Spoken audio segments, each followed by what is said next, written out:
আসসালামু আলাইকুম। সবাই কেমন আছেন? আশা করছি আল্লাহর রহমতে সবাই সুস্থ আছেন, ভালো আছেন। আলহামদুলিল্লাহ আমরাও ভালো আছি। আরও একটি নতুন ভিডিও দেখার জন্য আপনাদের সবাইকে আমন্ত্রণ জানাচ্ছি। আশা করছি আমার আজকের ভিডিওটিও আপনাদের খুব ভালো লাগবে।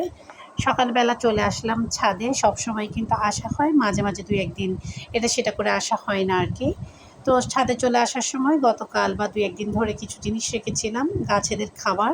সেগুলো আমি আর আয়াত নিয়ে এসেছি। আমার ছাদ বাগানের সব কাজে আয়াত সবসময় আমার সাথে থাকে। আগে ছোটোবেলায় আলিফ থাকতো, তারপর আজান থাকতো।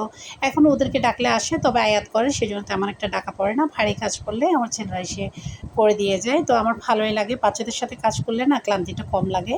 তো অন্যদিকে এদিকে চলে আসলাম কিচেনে। আর আজকে বেশি খুব একটা নাস্তা ঝামেলায় যাব না। ফ্রোজেন করা ডালপুরি ছিল, তো ডালপুরিগুলোকে ছ্যাঁকা করে নিচ্ছি, মানে ডুবো তেলে ভাজবো না, এগুলো ছ্যাঁকা ডালপুরি। বাচ্চারা এভাবে খেতেও পছন্দ করে। তো এইভাবে ডালপুরিগুলো আমি ভেজে নিচ্ছি। ভেবেছিলাম প্রথমে ফ্রোজেন করা পরোটা বের করব, পরে বাচ্চারা নিজেই বলল যে মাংস দিয়ে পরোটা খাবো না, ডালপুরি করো আর একটু সালাদ করো। তো ভাবলাম ওইটাই করা যাক। তো সালাদটা আমার বড় ছেলে আলিফ কেটে নিবে, ও সালাদ খুব ভালো কাটতে পারে। আর ওরা যতটুকু কাজ নিজেরা করতে পারে সেটুকু কাজ কিন্তু ওরা চায় না যে আমি করি। ওরা নিজেরাই সময় বের করে করে নেয়, বরঞ্চ যেগুলো পারে না সেগুলো শেখার জন্য পায়তারা করে। তো যা হোক, এদিকে কথা বলতে বলতে আমি ডালপুরিগুলো ছেঁকে নিচ্ছি। খেতে কিন্তু খুবই টেস্ট হয়, খুব নরম নরম। আর যেগুলো ডুবো তেলে ভাজা হয় সেগুলো একদম মচমচা ফুলকো। যতক্ষণ খাওয়া হবে না ততক্ষণই কিন্তু ফুলে থাকবে, চুপসে যায় না। ডালপুরি রেসিপি অনেক আগে আমি ফুল ভিডিও শেয়ার করে রেখেছি। তো এদিকে এগুলো নিয়ে এসেছি, ওরা সস দিয়েও খাবে। অন্যদিকে আলিফ সালাদ বানিয়ে নিচ্ছে। আলিফের সালাদ বানানো প্রায় শেষ, আলিফ চলে এসেছে। আর বাহিরের আবহাওয়াটা ভাবলাম আপনাদের সাথে একটু শেয়ার করা যাক। আমরা ইদানিং বেশ কিছুদিন ধরে ডাইনিং টেবিলে নাস্তা খাই না। ডাইনিং টেবিল একটা আমার কিচেনে আছে, আর একটা ডাইনিং রুমে আছে বড়। তো আসলে আমি আমার বাচ্চাদের রুমে বসে খাই, কারণ এদিকে দক্ষিণ দিকে জানালা, ঠান্ডাটা খুব ভালো আসে। তো এখানে খাওয়ার পর কিছু কুটাবাচা করতে হলে করে ফেলি, কারণ সত্যি কথা বলতে এতটা গরম পড়ছে, কী বলবো, কিচেনে আমার যেতে ইচ্ছে করে না। যদি না খেয়ে পারতাম, বা কী করব, মজবুরির কারণে কিচেনে যেতে হয়। এতটা গরম, মানে বলে বোঝাতে পারবো না। আর বোঝানো কি আছে, সবাই কম বেশি এটা তো পাচ্ছেন এই গরমের শাস্তিটা। আর আমার ঘরটা এমন না, শীতকালে খুব ঠান্ডা, গরমের দিনে খুব বেশি গরম। তো যা হোক, সব কিছু মিলিয়ে যেভাবে আছি শুকর আলহামদুলিল্লাহ। অন্যদিকে বেশ কিছু মরিচ, এগুলো আনিয়েছি, দেরি হচ্ছে, করবো করে করা হয়নি। কুরবানির আগে করানোর কথা ছিল, কিন্তু এটা ওইটা করে আবার বৃষ্টি, সব কিছু চিন্তা করে করা হয়নি। আর যেদিন আমি ধনিয়া বা মরিচের প্যারায় পড়বো, দেখা যাচ্ছে কি উত্তপ্ত রোদ থাকলেও সেদিন বৃষ্টি হবে। আমার ছেলেরা দুষ্টুমি করছিল, বলছিল দেখো আজকে বৃষ্টি হবে। তো এদিকে আমি বাচ্চাদেরকে বলেছিলাম একজন রুম গুছিয়ে নাও, একজন ঘর ঝাড়ু দিয়ে নাও, একজন কাপড় পাউডারে ভিজতে দাও।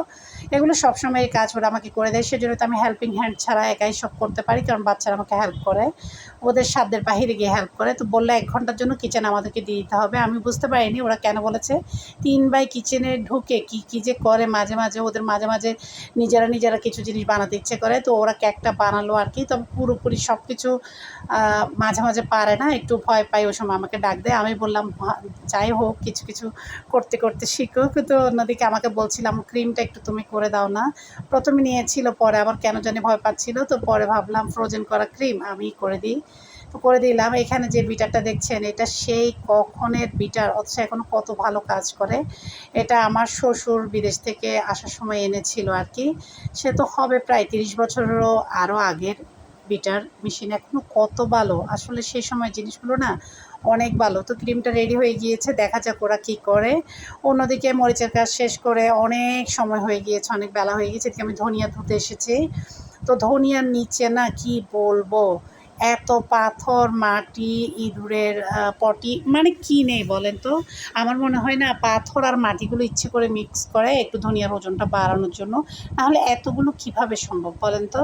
তো এভাবে আমি গুঁড়া মরিচ, হলুদ, ধনিয়াগুলো কিনে খাই না। এগুলোকে আমি ঘরে একটু কষ্ট হলেও ধুয়ে পরিষ্কার করে বেছে তারপর শুকিয়ে কলঘর থেকে চুরিয়ে আনি। আর হলুদ, মরিচ এগুলো তো আমি নিজে ব্লেন্ডারে ব্লেন্ড করে ফেলি আর কি। তো এভাবে আমার ভালো লাগে, একদম বাটা মরিচের স্বাদটা আসে আর কি, খেতে ভালো লাগে। একটু কষ্ট, কিন্তু খেতে ভালো লাগে। তো যা হোক, আমার ভিডিওটা যদি ভালো লাগে, যারা এখনও দেখছেন স্কিপ না করে ছোট্ট একটা লাইক দিয়ে পাশে থেকে যাবেন। এতে করে আমি পরবর্তীতে যে কোনো রেসিপি বা ব্লগ ভিডিও দিলে আপনাদের মোবাইলে নোটিফিকেশান পৌঁছে যাবে, অবসর সময়ে দেখে নিতে পারবেন। আর যারা শুরু থেকে এই কাজটা করে আমার চ্যানেলের সাথে আছেন, সবাইকে অনেক অনেক ধন্যবাদ।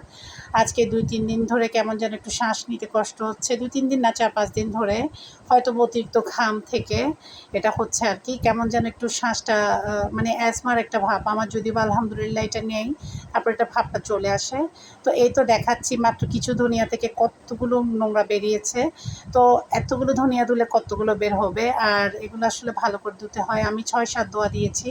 অন্যদিকে আবার বাচ্চারা ডেজার্টটা তৈরি করে ফেলেছে, আর এটা এখন ফ্রিজে রাখবে। তার আগে ওরা শখ করে এই ভিডিওটা ও নিজেই করেছে। আমার ভালো লাগে বাচ্চারা কিছু করলে সেটা মজা হোক না হোক, ওরা যে চেষ্টা করে কষ্ট করে, এতেই অনেক ভালো লাগে। আসলে মার কাছে এগুলো না অমৃত লাগে। তো অন্যদিকে কথার ফাঁকে ফাঁকে আমি কিন্তু রান্নাটাও সেরে নিয়েছি। আজকে করেছি ছাদ বাগান থেকে আনা লাউ শাক মুসুর ডাল দিয়ে পাতলা ঝোল দিয়ে চিংড়ি শুটকি দিয়ে রান্না করেছি। এটাই গরমে কিন্তু খুব ভালো লাগে। আর একদম কচি ডগা যেগুলো, সেগুলো ভাজি খেতে ভালো লাগে। তবে যেই শাকই হোক সেটা ভাজি বা রসালো মরিচ ভর্তা লাগে। অন্যদিকে টুনটুন একদম মিষ্টি কুমড়া ভাজি করেছি। এভাবে ভাজি করলে শুকনো শুকনো করে বাচ্চারা পছন্দ করে। যদি বা আমার একটু কম ভালো লাগে, মিষ্টি কুমড়া ভর্তাটা ভালো লাগে। তো এদিকে একটু মরিচ ভর্তা করেছি, এটা করতেই হবে। শাক রান্না করেছি বললে মরিচ ভর্তা লাগবে। এদিকে ডিম কষা করেছি, সিম্পল মেনু ছিল।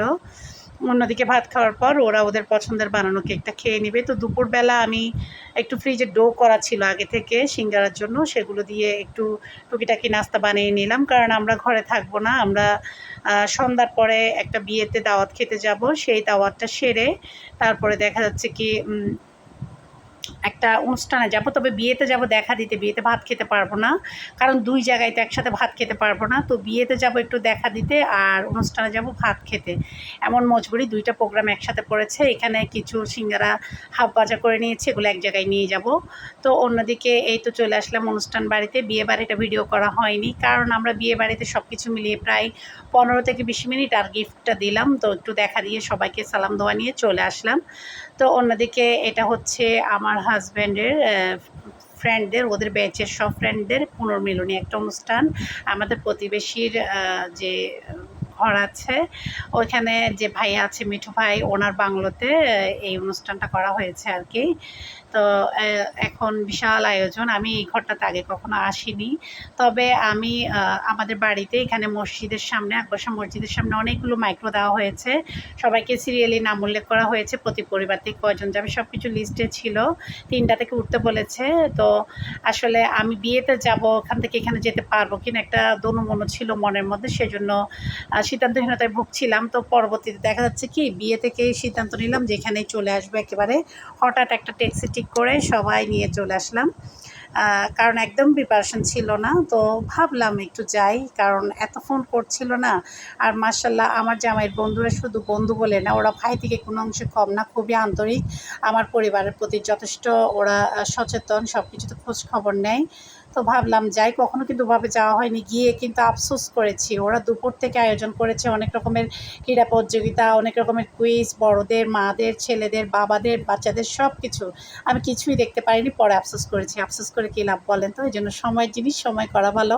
কিন্তু 2টা প্রোগ্রাম একসাথে পড়ে গিয়েছে। আলিফের যদি কোচিংয়ে ক্লাস না থাকতো, আলিফ যেহেতু কোচিংয়ে টিচিং করে, তো ওর স্টুডেন্টদের পরীক্ষা দিতে হয়েছিল, সেজন্য বাচ্চাটা ওইদিকে চলে গিয়েছিল।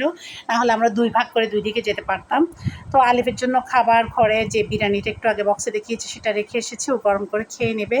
আমরা এখান থেকে ভাত খেয়ে চলে যাব। এখানেও সর্বোচ্চ আমি 1 ঘন্টাও ছিলাম না, কারণ অনুষ্ঠানের একদম শেষের দিকে। তো সবাই বলছিল এত দেরিতে কেন, কৈফিয়ত দিতে দিতে শেষ। তো যা হোক, আয়াতরাও টায়ার্ড হয়ে গিয়েছিল।